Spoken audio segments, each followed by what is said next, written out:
250, 300, 350, 400 वाले जो है। लेकिन अगर तुम्हारे जैसे नहीं करते, काफी लोग ऐसे ही होते देख के बस, क्योंकि उसमें एफर्ट नहीं लग रहा ना, बस देख रहे हैं क्वेश्चन। सर पढ़ाई बढ़िया चल रही है, नंबर आ रहे हैं, लेकिन बढ़ नहीं पा रहे, रैंक कैसे लाए? देखिए रैंक जब आती है ना तो उसके कई कारण होते हैं, ठीक है। एक सिंगल फैक्टर कभी नहीं होता किसी भी चीज के लिए। आपको रैंक लानी है, आपको क्वेश्चन प्रैक्टिस बढ़ानी होगी, क्योंकि एक जगह के बाद है ना, एक समय के बाद थ्योरी दम तोड़ देती है।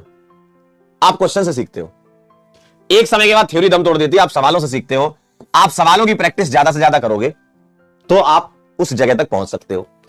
लेकिन अब इसमें पता है एक समस्या होती है कि सर सवाल कैसे करने हैं हमें, क्योंकि देखो अगर आप बहुत सारे सवाल करने जाओगे ना तो बहुत सारे सवाल आउट ऑफ सिलेबस करने पे भी पीछे पड़ जाओगे कि अब ये भी कर लेते हैं, ये भी कर लेते हैं, ये भी कर लेते हैं, है ना। तो कई चीजें ना तुम्हारे लिए रेलेवेंट भी नहीं होती। इसीलिए क्वेश्चन प्रैक्टिस जो है आपको जब करनी है तो आपके लिए बिल्कुल सटीक है एकदम कि भाई जेईई मेन के क्वेश्चन प्रैक्टिस कर लीजिए, पिछले 5 साल के, और अब तो 1 साल और जुड़ गया है, 6 साल के क्वेश्चन आप कर लीजिए। आपकी अप्रोच थोड़ी बिल्ड हो जाएगी। कई सवाल आसान मिलेंगे लेकिन कई सवाल बहुत अच्छे भी आए जेईई मेन में, तो इससे आपकी अप्रोच एकदम बढ़िया बिल्ड होगी। लेकिन ये किन बच्चों की बात कर रहा हूं मैं, जिनको रैंक लानी है, मतलब नंबर अच्छे आ रहे हैं, नंबर ठीक ठाक आ रहे हैं, लेकिन अब आपको नंबर बढ़ाने, नंबर बढ़ नहीं रहे, ठीक है। 200 वाले तो भाई जो क्लास है उसी को करो, ठीक है, जितने सवाल कराएं वो करो, उसको ऊपर लाओ। 200, 250, 300, 350, 400 वाले जो है। लेकिन अगर तुम्हारे जैसे कई बच्चे होते हैं सर 580 पे रुक गया, 600 पे रुक गया, मामला आगे नहीं बढ़ रहा है ना, तो आप वहां से तुम्हें जाना है ना तो क्वेश्चन प्रैक्टिस पर फोकस करना होगा। क्योंकि देखो मैं ये मानता हूं कि अगर आपके 600 नंबर आ रहे हैं 720 में से, तो तुम्हें थ्योरी काफी हद तक क्लियर है, ठीक है। सिली मिस्टेक्स होती हैं, कुछ रिकॉल नहीं हो पाता है, तभी तुम वहां अटक जाते हो, ठीक है, यही होता है। तो उस अटकने को आप थ्योरी को बार बार पढ़ोगे, आपके 600 से 620 हो पाएंगे, है ना। लेकिन अगर आपको 650, 680, 700 तक जाना है तो क्वेश्चन प्रैक्टिस करनी होगी। और जब क्वेश्चन प्रैक्टिस करो तो ढंग से करनी होगी, टाइमर लगा के क्वेश्चन प्रैक्टिस करो, ठीक है, ताकि आपका क्वेश्चन सॉल्व करने का डर खत्म हो जाए। और साथ में जब क्वेश्चन प्रैक्टिस कर रहे हो, जो क्वेश्चन ना बने उनसे सीखो, जो बन जाए उससे खुश होने की जरूरत नहीं है, वो तो बनने ही थे भाई। अगर तुम 600 पे अटके हुए हो और आगे बढ़ना है तो वो तो बने हुए थे तुम्हारे सवाल। तो जो क्वेश्चन ना बने उसका सोचो, बनने पर डांस नहीं करना है। जो बनने थे वो तो तुम्हारा काम था बनाना भाई, वो तो होने थे। जो क्वेश्चन ना बने उनके बारे में सोचो कि ये क्वेश्चन क्यों नहीं बन रहा है।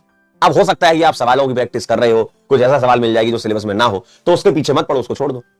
लेकिन हाँ, आपको इतना तो आइडिया लग जाएगा कि यार ये चीज एनसीईआरटी में है, ये नहीं है, तो जो चीज एनसीईआरटी में है वही आपको करना है, ठीक है। तो आप ये वाली चीज पर फोकस करें तो आप क्या है उस जोन में चले जाएंगे। आप यहां से बढ़ करके बहुत आगे, मतलब आपके नंबर बढ़ेंगे, है ना, 600 प्लस हो जाएंगे आपके, ठीक है, 600 प्लस, 650 प्लस। अगर और अच्छे से सवाल करते हो 700 प्लस तक भी तुम जा सकते हो, ठीक है। ये जेईई मेन के पीवाईक्यू। और अगर तुमको जेईई मेन के कुछ सिलेक्टेड जो हम लोगों ने निकाले थे वो करना, मैंने फिर बताया है, उत्थान सीरीज से आप कर सकते हो। मैं फिर वही बोल रहा हूं, बार बार बोल रहा हूं, आप यहां से कर लीजिए। आपको लगता है मेरी ये हो गई है तो आप वहां चले जाइए, है ना। सवाल बहुत है इतना भाई, इतने सारे सवाल है जेईई मेन में, और वो मैक्सिमम मतलब 90% से ऊपर सवाल आपके लिए रिलेवेंट है। 90% सवाल बोल सकता हूं मैं रिलेवेंट है। तो जेईई मेन का आप प्रैक्टिस कर लो, पहले ये कर लो आप, है ना, ताकि आपको यहां से पता चल जाए कि कौन कौन से हम लोगों ने सवाल निकाल के करवाए। उसके अलावा आपका मन करता है ये कर लो, ठीक है। तो आपके नंबर बढ़ेंगे सिर्फ और सिर्फ इससे, क्वेश्चन प्रैक्टिस से। इसके अलावा कोई चीज नहीं है ना, मेहनत ही करनी है। देखो नंबर मेहनत से बढ़ते हैं। आपको क्या चाहिए, आपको कोई दवाई थोड़ी चाहिए कि भाई सर एक हमें दवाई दे दो और हमारा 10 दिन के अंदर ही मतलब नंबर बढ़ जाए, ऐसे नहीं होता। मेहनत करने से ही नंबर बढ़ेंगे, और मेहनत कहां करनी है वो पता होना चाहिए, डायरेक्शन। मेहनत किस जगह करनी है, यहां मेहनत करनी है।